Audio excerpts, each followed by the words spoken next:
El sentido común es algo sencillo. Son normas básicas que mantienen a las personas a salvo y advertencias que deberían seguirse sin pensarlo demasiado. Sin embargo, hay quienes actúan con una insensatez sorprendente, creyendo que las reglas no se aplican a ellos. En este video, repasaremos 6 de los accidentes más absurdos de la historia. Cada uno demuestra cómo ignorar lo elemental puede terminar en una tragedia. Era el 4 de julio de 2015, en Tampa, Florida. El cielo del atardecer se iluminaba con destellos lejanos de fuegos artificiales, mientras los vecindarios se preparaban para sus propias celebraciones. Risas, música y el aroma de la comida a la parrilla llenaban los patios traseros de toda la ciudad. Para un grupo de asistentes a una fiesta, la noche no terminaría con luces en el cielo, sino con una muerte evitable que dejaría a todos en silencio. Si este contenido te gusta, suscríbete al canal y activa la campanita. Si no te perderás ninguna historia como esta. Daniel Morales, de 27 años, trabajaba largas jornadas en un almacén cercano al puerto. Sus compañeros lo describían como un tipo que disfrutaba llamar la atención, constantemente buscando provocar carcajadas a costa de cualquier cosa. Fuera del trabajo, Daniel había forjado su fama por asumir retos temerarios y realizar acrobacias en fiestas, convenciéndose a sí mismo y a quienes lo rodeaban de que nada podía lastimarlo. Sus amigos lo toleraban, aunque la mayoría había sido testigo de sus imprudencias y de cómo había escapado por poco de lesiones serias. En cada reunión, Daniel competía por ser el más gracioso, el más atrevido, el del truco más ridículo. Los fuegos artificiales baratos y fáciles de conseguir en Florida se convirtieron en el accesorio perfecto para alimentar su necesidad de espectáculo. Ya había manipulado morteros antes, tratándolos como simples juguetes y no como explosivos. Para él, las advertencias impresas en cada paquete eran más un reto que una precaución. Esa noche, la fiesta se llevaba a cabo en un patio trasero a las afueras de Tampa. Las bebidas corrían, la música rugía y la gente colocaba sillas plegables para disfrutar del improvisado show de fuegos artificiales. Varios invitados habían comprado grandes tubos y carcasas de mortero, del tipo que debía anclarse firmemente al suelo antes de encenderse. Cuando Daniel los vio, su ego encontró la oportunidad perfecta. Se pavoneó asegurando que podía lanzar uno desde lo alto de su cabeza, autodenominándose el cañón humano definitivo. Algunos se rieron con nerviosismo, otros le pidieron que no fuera insensato, pero él tomó esas advertencias como parte del espectáculo. Hizo caso omiso de las repetidas súplicas e incluso se burló de un amigo que trató de quitarle el tubo de mortero de las manos. La preparación en sí ya era un desastre. Los proyectiles de mortero están diseñados para ser disparados hacia el cielo desde una base estable, con su carga de elevación encendiéndose antes de que la explosión aérea se produzca. Al sostenerlo sobre su cabeza, eliminó toda estabilidad, haciendo que un fallo de encendido fuera casi inevitable y colocando su cráneo directamente frente al punto de ignición. Algunos invitados sacaron sus teléfonos para grabar, convencidos de que en el último momento se echaría atrás. Pero no lo hizo. Daniel sostuvo el tubo, se agachó ligeramente para lograr más dramatismo y encendió la mecha. El artefacto no reaccionó como debía. Hubo un breve chisporroteo y una pausa mínima que algunos testigos después describieron como una falla. Ese instante de retraso fue seguido por la detonación de la carga de elevación a quemarropa. El tubo se desplazó con un leve ángulo, provocando que la explosión impactara de lleno en su cráneo. Los presentes declararon más tarde a los investigadores que Morales cayó al suelo antes de que la multitud pudiera asimilar lo ocurrido. Hubo un segundo de silencio absoluto tras el estallido, seguido por una explosión ensordecedora y la imagen de Daniel desplomándose sobre el césped. La sangre brotó de inmediato mientras los gritos llenaban el patio. Algunos huyeron, otros se quedaron inmóviles y unos pocos marcaron frenéticamente al 911. Los paramédicos llegaron en cuestión de minutos, pero ya no había nada que hacer. La explosión fue mortal al instante, dejando heridas tan devastadoras que ningún intento médico podía revertir. El patio quedó en un silencio sepulcral, roto solo por los sollozos y el eco distante de los fuegos artificiales de los barrios vecinos. Las autoridades locales no realizaron una conferencia de prensa sobre el incidente. En su lugar, agregaron discretamente una nueva línea a sus folletos de seguridad pública, mencionando a un hombre de 27 años del condado de Hillsborough como ejemplo anónimo del uso indebido de fuegos artificiales. La decisión de mantener el caso en el anonimato indignó a algunos que querían que su historia se conociera sin filtros, mientras que otros pensaron que era la mejor forma de evitarle a su familia una vergüenza aún mayor. Era el 19 de agosto de 2016 en Houston, Texas. El calor del final del verano seguía impregnando el aire incluso después del anochecer, mezclándose con el zumbido de los letreros de neón y el flujo constante del tráfico en las autopistas. En un pequeño centro comercial, a las afueras de la ciudad, las luces de un lavado de autos automático abierto, las 24 horas resplandecían contra la oscuridad. Lo que comenzó como una parada común se transformaría en un trágico ejemplo de lo que ocurre cuando la impaciencia supera al sentido común. Melissa Ramírez, de 34 años, trabajaba como estilista en un concurrido salón sobre Westheimer Road. Era extrovertida, de risa fácil y famosa por tomar atajos donde otros preferían seguir las reglas. Sus amigos y familiares la describían como alguien que se burlaba de las normas y desestimaba las advertencias de seguridad, convencida de que la mayoría de las regulaciones estaban hechas para personas demasiado temerosas para pensar por sí mismas. Esa mentalidad imprudente se reflejaba en su día a día, ya fuera conduciendo por encima del límite de velocidad o improvisando reparaciones caseras con tal de ahorrar tiempo. Melissa rara vez permitía que la prudencia interfiriera con lo que consideraba eficiencia, incluso cuando eso la hacía parecer irresponsable ante quienes valoraban la seguridad.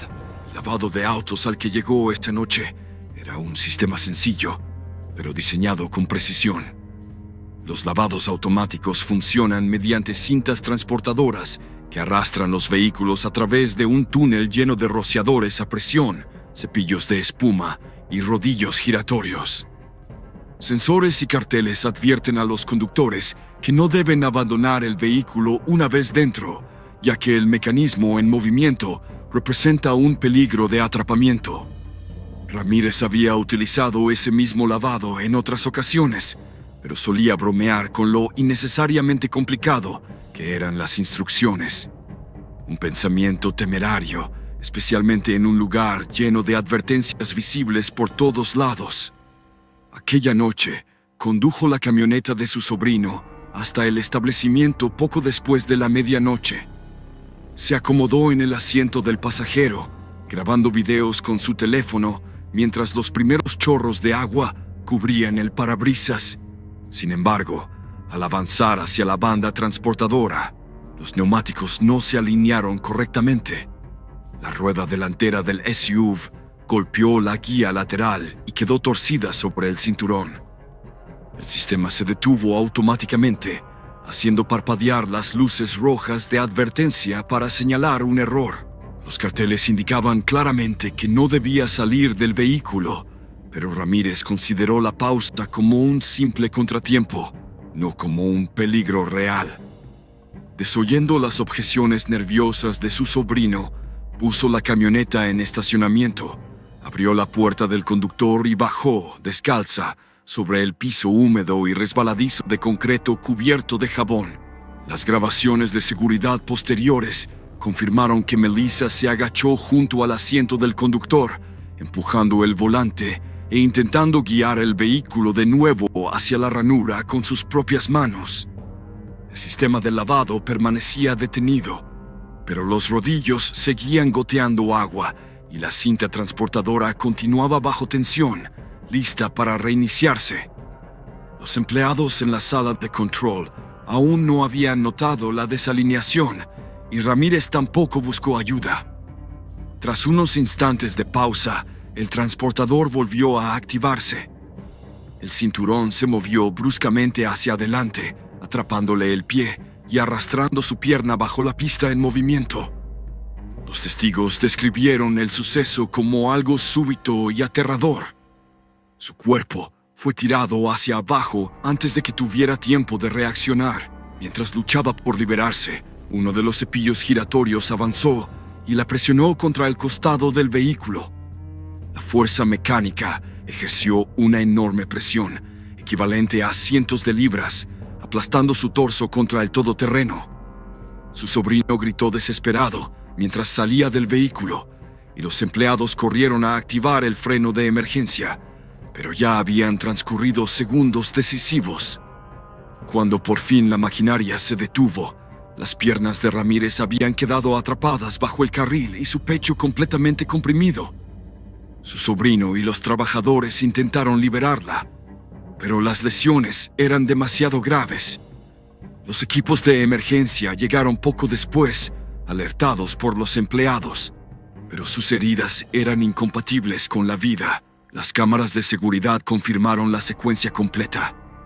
Una tragedia totalmente evitable causada por su decisión de entrar en un área donde nadie debía estar. En su funeral, los familiares recordaron su simpatía y su carácter alegre, evitando mencionar los detalles de cómo perdió la vida. Su sobrino, profundamente afectado, confesó más tarde que aún escuchaba los gritos de su tía resonando en su mente, repitiendo el instante en que ella salió del vehículo para intentar arreglar algo que jamás debía tocar. Dijo que la imagen de verla arrastrada bajo la maquinaria lo acompañaba cada vez que pasaba frente a un lavado de autos, recordándole que la impaciencia y la imprudencia de su tía transformaron un simple contratiempo en una experiencia traumática imposible de olvidar. Era el 3 de octubre de 2017 en Des Moines, Iowa. El aire de la mañana estaba cargado con el aroma de la cosecha, una mezcla de polvo de maíz y escape de diésel. En un silo de almacenamiento ubicado en las afueras de la ciudad, comenzaban las labores habituales, pero una decisión impulsiva transformaría un día rutinario de trabajo en una tragedia. Brandon Hughes, de 20 años, trabajaba como ayudante agrícola en una operación de tamaño mediano que alquilaba espacio en un contenedor de almacenamiento. Era joven, lleno de energía y deseoso de demostrar su valía en una industria dominada por hombres mayores que predicaban paciencia y disciplina.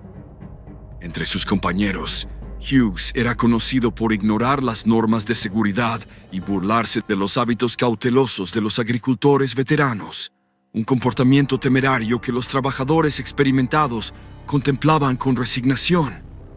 A menudo se jactaba de que las reglas solo ralentizaban el trabajo y que podía operar de manera más eficiente si ignoraba las precauciones innecesarias. Los silos de granos se consideran entre los lugares de trabajo más peligrosos. Miles de bushels pueden comportarse como un líquido, arrastrando a una persona hacia abajo en cuestión de segundos. Aunque la superficie parezca sólida, el maíz nunca deja de moverse. Las normas federales exigen arneses de seguridad, observadores y sistemas de bloqueo antes de que alguien ingrese. Hughes había escuchado esas advertencias muchas veces, pero las trataba como exageraciones. Aquella mañana, Hughes y 3 compañeros cargaban maíz en uno de los silos. A medida que el tornillo sin fin empujaba el grano hacia arriba y el depósito se llenaba, él comenzó a impacientarse. Anunció que iba a montar el grano hacia abajo, un acto extremadamente peligroso que los trabajadores mayores le habían prohibido expresamente. Sus colegas se opusieron de inmediato, advirtiéndole que sería suicida, pero Hughes los desestimó con una sonrisa burlona. Las advertencias impresas en las paredes del contenedor y las reuniones de seguridad previas no significaban nada para él. En lugar de concentrarse en la operación, subió por la escalera y se colocó sobre la escotilla. Los hombres de abajo gritaron para que se detuviera, pero él los ignoró y saltó sobre la superficie móvil del maíz. Al principio, parecía que podía mantener el equilibrio, deslizándose unos metros mientras se reía de la situación. De repente, la superficie cedió y comenzó a hundirse. Su risa se convirtió en gritos de pánico al instante. Desde abajo, sus compañeros vieron cómo el maíz, como arenas movedizas, lo arrastraba hacia abajo. Intentaron lanzarle cuerdas mientras gritaban para que se sujetara, pero cada movimiento solo lo hundía más. En segundos, estaba enterrado hasta el pecho, luego hasta el cuello. Trataron de alcanzarlo con una cuerda, pero fue inútil. Su cabeza desapareció bajo el maíz que continuaba moviéndose, mientras el tornillo sin fin seguía alimentando el contenedor hasta que lo apagaron manualmente. Para entonces, Hughes ya estaba completamente sumergido. Los equipos de emergencia fueron llamados de inmediato, pero el rescate resultó casi imposible. Equipos especializados con sistemas de vacío tuvieron que remover el grano y pasaron horas antes de que encontraran su cuerpo en lo profundo del silo. Había fallecido rápidamente, asfixiado por la presión inmensa del maíz sobre él. Cuando finalmente lo recuperaron, los 3 compañeros que presenciaron el accidente permanecieron en silencio junto al contenedor, todavía conmocionados por la rapidez con que su risa se convirtió en gritos. Uno de ellos declaró a los medios locales que sentía más rabia que dolor, porque Hughes ignoró todas las advertencias y los obligó a presenciar una escena que nunca podrían olvidar. En los pueblos agrícolas alrededor de Des Moines, la historia no se difundió solo como un accidente trágico, sino como un recordatorio de cómo la imprudencia en un silo deja cicatrices profundas en todos los que están cerca. Era el 21 de agosto de 2015 en Nueva York. Las calles del centro vibraban bajo el calor del verano. Taxis tocaban la bocina mientras los trabajadores de oficina llenaban las aceras durante sus descansos para comer o fumar. Por encima de ellos, en el piso 18 de una torre de oficinas con paredes de vidrio, un descuido trivial llamaría la atención de muchos antes de terminar en una caída violenta e irreversible. Rachel Simmons, de 32 años, trabajaba como asistente administrativa en una correduría de seguros de tamaño mediano ubicada en el edificio. Entre sus colegas, era conocida por su carácter extrovertido y discutidor. Su personalidad tendía a la impulsividad y prosperaba gracias a la atención que recibía, ya fuera por comentarios sarcásticos en reuniones o por dominar conversaciones casuales. Simmons no toleraba lo que consideraba precauciones innecesarias. Sus compañeros solían poner los ojos en blanco cuando se burlaba de las sesiones de seguridad. La oficina se encontraba en un edificio antiguo con ventanas tipo guillotina que se deslizaban para abrirse, un diseño desaconsejado por los códigos modernos en pisos altos. La administración evitó renovaciones, limitándose a colocar advertencias para que nadie se asomara. Durante una pausa para fumar, Simmons y algunos colegas se reunieron junto a la ventana, cigarrillos en mano. Para ella, no representaba peligro, sino un escenario para provocar. Se asomaba con frecuencia, gritando a los taxistas o haciendo bromas con la gente de abajo. Sus compañeros, preocupados, apenas pudieron emitir advertencias breves. Aquella tarde en particular, Simmons se unió a dos colegas en la ventana. Mientras fumaban, vio a un peatón discutir con otro y soltó una risa. Se inclinó más de lo habitual, lanzando comentarios sarcásticos. Sus compañeros intentaron que retrocediera, recordándole la altura, pero ella los desestimó con un gesto. Fue un acto imprudente de desafío. Insistió en que conocía sus límites y consideró el gesto como diversión inofensiva. El alféizar era estrecho y lo único que la mantenía dentro era su equilibrio sobre la alfombra de la oficina. A medida que la discusión callejera se desvanecía, buscó otra oportunidad para provocar. Al notar a un hombre mirando con molestia, se inclinó aún más, girando el torso para hacer un gesto ofensivo. Su peso se desplazó torpemente y sus pies comenzaron a resbalar hacia atrás. Los testigos en la sala quedaron paralizados cuando su cuerpo se volcó más allá del umbral. Intentó agarrarse del marco, pero su impulso la arrastró hacia adelante.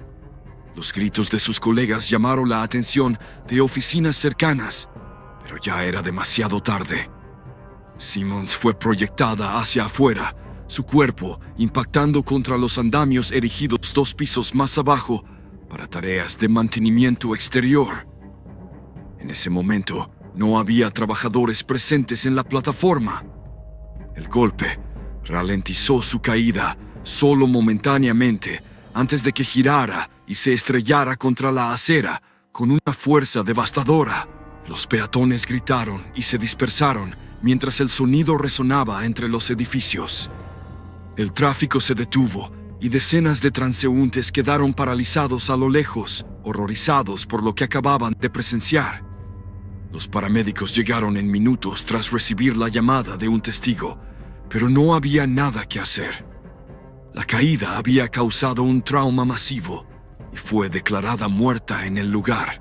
Las autoridades aseguraron la zona, protegiendo el cuerpo de la multitud que se aglomeraba, y escoltaron a los empleados sorprendidos lejos de la ventana.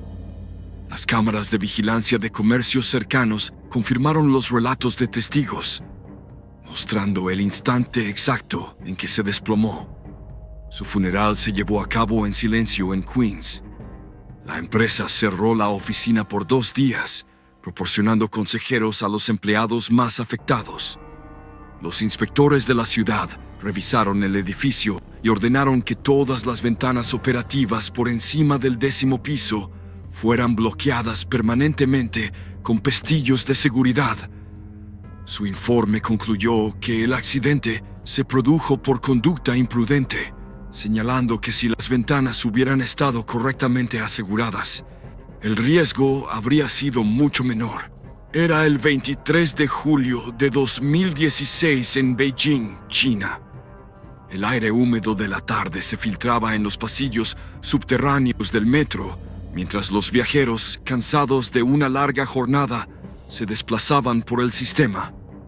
Entre la multitud estaba Darren Phillips, un extranjero que destacaba no por su presencia, sino por lo que estaba a punto de hacer. Darren, de 28 años y oriundo de Leeds, Inglaterra, trabajaba como profesor de inglés en una academia privada de Pekín. Sus estudiantes lo consideraban divertido y desenfadado, pero sus colegas conocían su imprudencia. Noches de copas que terminaban en desafíos peligrosos, saltos en canales, subidas a tejados y carreras contra taxis a pie. Para él, el riesgo no era un desafío a superar, sino un modo de presumir. El alcohol nublaba su juicio y los aplausos de los demás eran la recompensa que buscaba. Esa noche, tras beber con compañeros en un bar cercano, Darren anunció que desafiaría la escalera mecánica del metro. Su plan consistía en subir por la cinta descendente, contracorriente de decenas de viajeros cansados. Sus colegas intentaron disuadirlo, pero él se lanzó, camisa a medio desabrochar y zapatos flojos, gritando sobre el ruido de la estación. Los guardias de seguridad lo vieron de inmediato y comenzaron a llamarle la atención, pero Darren los ignoró. Mientras subía, los pasajeros se apartaban para dejarle paso, su equilibrio tambaleándose varias veces. A mitad de camino, uno de sus compañeros intentó sujetarle el brazo, pero Darren lo apartó riendo. Cerca de la cima, su zapato izquierdo se enganchó en el escalón móvil, perdió el equilibrio y golpeó el pasamanos. En lugar de estabilizarse, su pierna quedó atrapada entre los dientes de la placa de seguridad. Testigos describieron cómo la escalera lo atrapó y lo arrastró hacia abajo, con pasajeros gritando y retrocediendo en pánico. Aunque se activaron botones de parada de emergencia, el retraso en la respuesta fue fatal.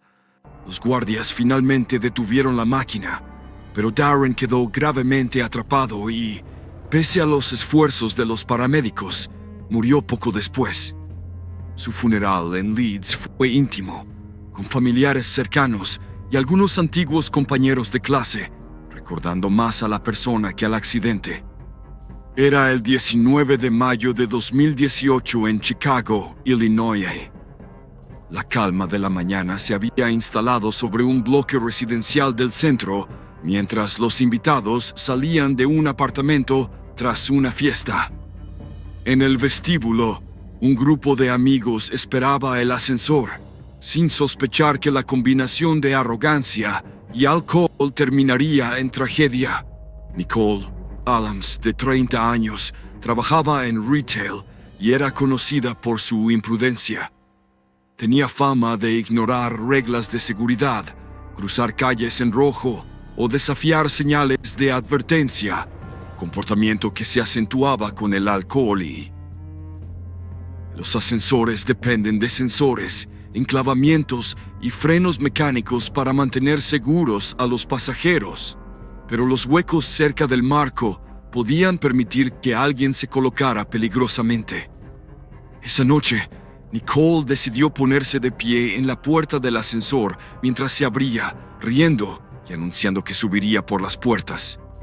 Sus amigos le rogaban que parara, pero ella desestimó sus advertencias. Las puertas se cerraron sobre su torso. Los sensores no detectaron peligro porque ella abrazaba el marco en lugar de estar directamente en la abertura, y el ascensor comenzó a moverse. Su equilibrio cedió, quedando atrapada entre el coche en movimiento y la pared del pozo. Los pasajeros presionaron los botones de emergencia y gritaron, pero el espacio se estrechó hasta volverse letal. Cuando el ascensor se detuvo, el daño era irreversible. Los paramédicos llegaron rápido y abrieron las puertas con herramientas especiales, pero Nicole había muerto instantáneamente por compresión y trauma.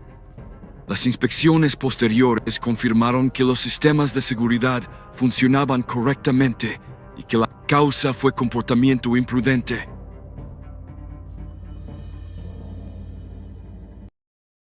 Bajo la maquinaria, lo acompañaba cada vez que pasaba frente a un lavado de autos, recordándole que la impaciencia y la imprudencia de su tía transformaron un simple contratiempo en una experiencia traumática imposible de olvidar. Era el 3 de octubre de 2017 en Des Moines, Iowa. El aire de la mañana estaba cargado con el aroma de la cosecha, una mezcla de polvo de maíz y escape de diésel.